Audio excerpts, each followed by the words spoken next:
আজ থেকে তোর বাড়ির বাইরে একা একা যাওয়া বন্ধ।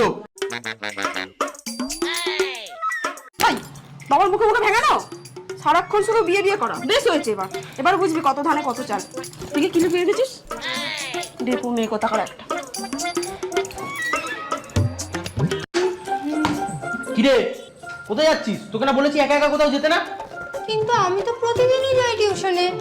যা বাবা, এবার কি পড়াশোনাও ছেড়ে দেবো নাকি? তোর মতো মেয়েকে না পড়াশোনা ছাড়িয়ে ঘরে রেখে কাজবাজি করানো উচিত। এমনিতেও পড়াশোনা তো তোর দ্বারা হবে না।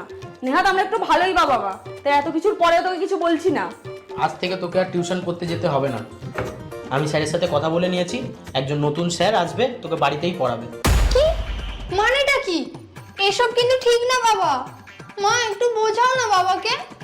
ভাই তুই অন্তত বোঝা বাবাকে, আমি আর এরকম করব না।